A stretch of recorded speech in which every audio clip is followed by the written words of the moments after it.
In today's video, I dive deep into the forest to take macro photos just like these.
This is one of my absolute favourite places to come and find macro shots. And it's probably not difficult to see why. I mean, just look at it. I'm deep in the forest. It is carpeted with beautiful mosses. We've got lovely old trees. Everything looks amazing. There are colours, there are textures. There's light coming in from above.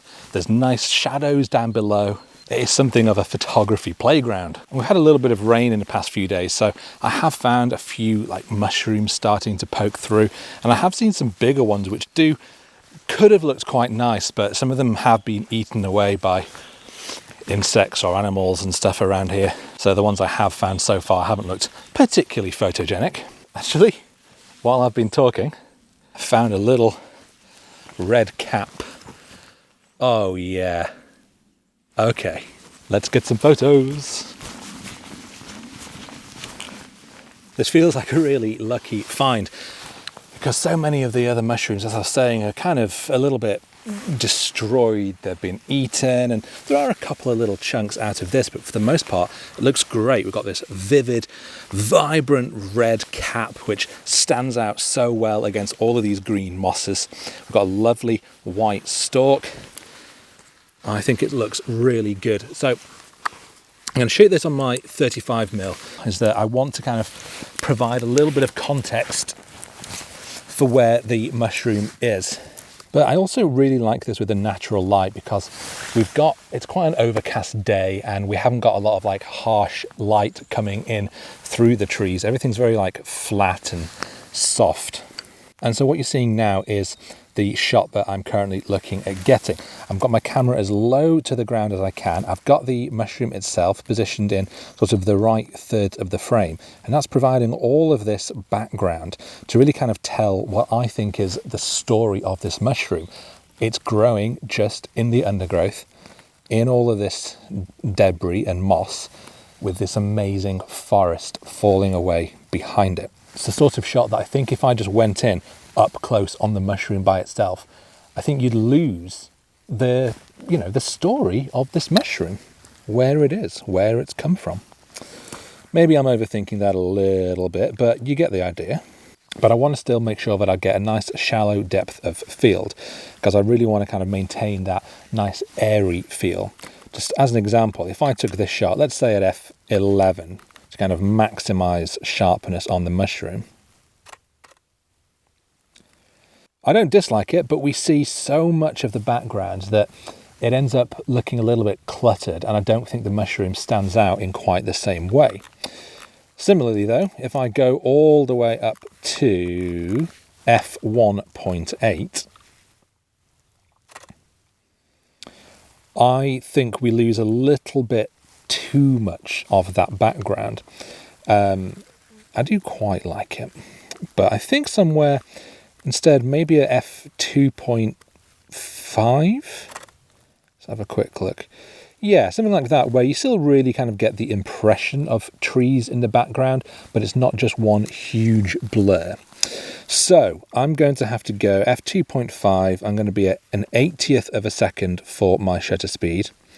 I am going to try and manually focus stack this. So I'm going to start off by firstly selecting manual focus. And I'm going to zoom in to the very front bit of the cap and make sure that's in focus. Take my shot. I'm going to zoom in again and slightly adjust my focus backwards. Take my shot. Same again. And I'm just going to make sure then that the stem is in focus, which I think it is. I think I've already captured that in one of my other frames, but I'm just going to zoom in specifically on the stem just to make doubly sure that I do have that captured, and take what I think is going to be my final shot.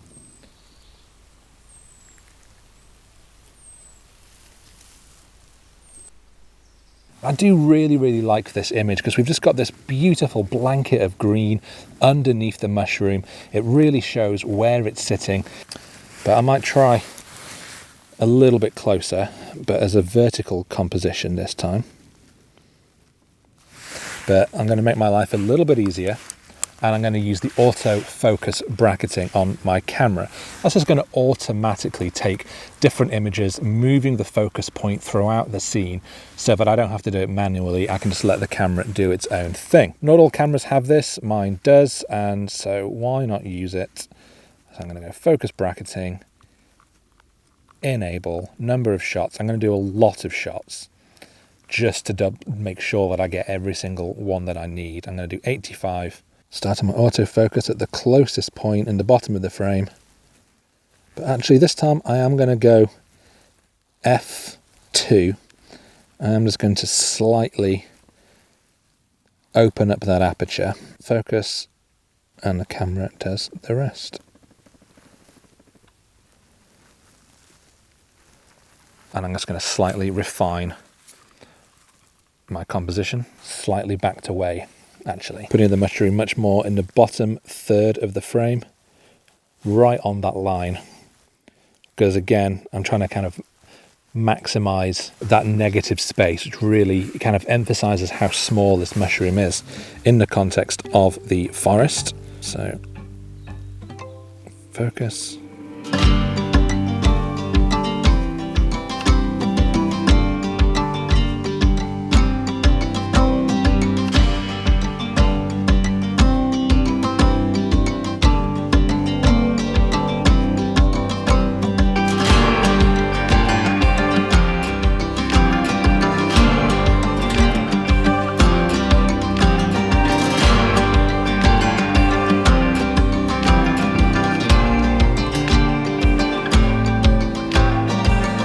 Walking past this bit of forest, it's really dark under here because I'm away from the path. The tree canopies are quite closed in, but I did see this old log with these white mushrooms growing on it. I kind of thought they might work for a shot. Once I started trying to get them though, I didn't really get a lot that I particularly liked. Then I had a thought. If I bring in my flash, I wondered how much I could light them up by shooting that light through the mushrooms. Got my camera in low, almost below the mushrooms, looking up so you can kind of see those gills on the underside, but also allowing some of the other ones to create like a nice foreground. But what I'm going to try doing is actually kind of firing my flash from above through that main mushroom. And what I hope it's going to do is light up and shine through and really kind of highlight the textures on this mushroom.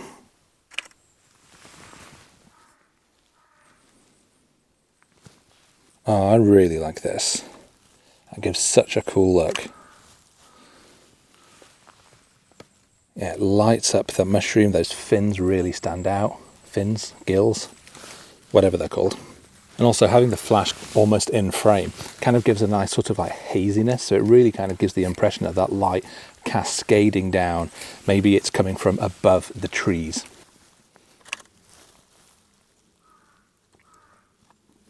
It's definitely one that absolutely relies on using flash because it is so dark under here.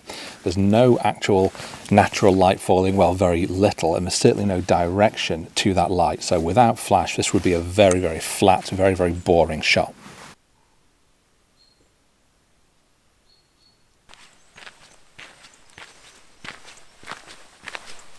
came to check out this underside of this tree that's fallen over. It's exposed all the roots. We've got mud, we've got all kinds of things in here.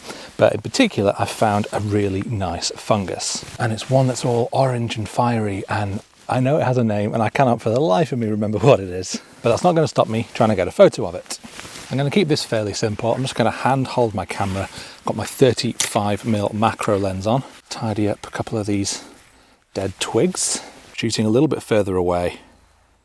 Autofocus.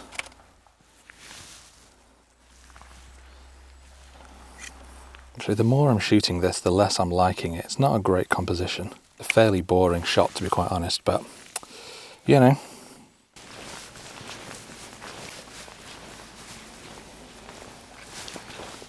I have found this tiny little mushroom. Its cap's maybe 4 or 5 millimeters tall, maybe a little bigger than that. What I love so much about this particular mushroom in this image is that it is such a tiny little thing in this gigantic expanse of woodland. It's just by itself. There are a couple of others I've seen sort of a few feet away, but this one is really just on its own in this amazing carpet of green. And so I want to emphasize that by using a wide angle lens. If I put my 100mm macro and just got a close-up shot, you would lose all of that context. It would just be a picture of the mushroom, and that might be fine. But by using a wide angle lens, I can capture so much more of the environment, but keeping that mushroom in. So actually what I've done is I've got my 24-105 RF lens on, but I've attached a macro extension tube. Now, all that really is just a ring that sits in between the camera and the lens. And in so doing, it allows you to focus much closer to the front of your lens in order to get macro images. In this case, my lens ends here, the mushroom is there, it's about that far away. It is tiny, but I am able to focus completely on the mushroom, but still get all of the context of the mosses around it and that trees in the background all falling into lovely out of focus bokeh. So what you're seeing now is the shot that I'm seeing through my camera. So as you can see, I've gone for a vertical composition to really maximize all of the trees that we can see in the background. It's certainly wide angle. It's certainly capturing all of this environment around it, but it is still very much making that mushroom the subject of the image. If it was just a wide angle shot without that close focusing, then that mushroom would be further away. It would just get lost in the scene. But because it's so close to the front of the camera, that's where my focus point is. That's still the subject of the image. And actually right now, I think I've got a tiny little spider on it. I have. Oh my God. Okay, right.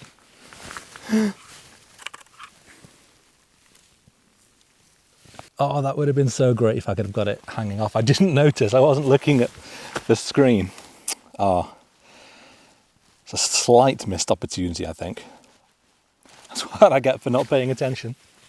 Anyway, back to the image. So with this one, I've got my lens set to f8 and I'm at 13th of a second shutter speed. What I actually want to do is emphasize that background depth of field even more by taking the shot down to f4. So I'm going to increase my shutter speed a little bit, a 25th of a second, f4.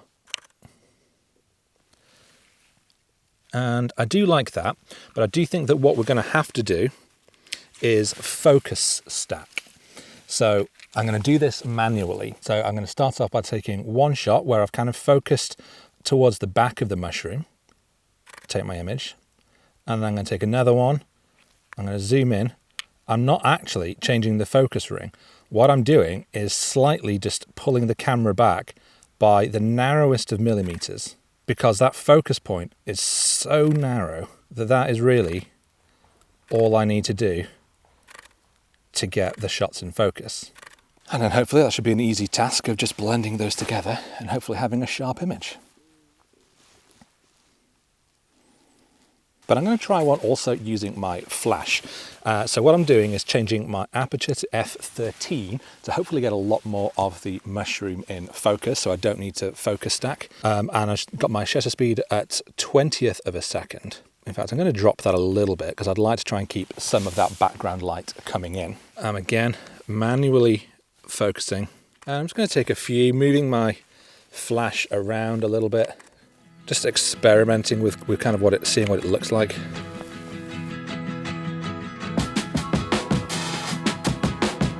I hope to spend more time exploring the beautiful forest pathways and see what other macro shots I could find. But what started as a light drizzle quickly turned into pouring rain that persisted long after I'd got bored of waiting in my car. So I had to call things a day and head home to get warm and dry, but I am still pleased with the shots I did manage to get. I've really enjoyed experimenting with more wide-angle views in my macro photography, and it's something I want to play around with more in future videos. But if you've enjoyed today's video, then please do give it a thumbs up, subscribe to my channel if you don't already, and I will see you next time.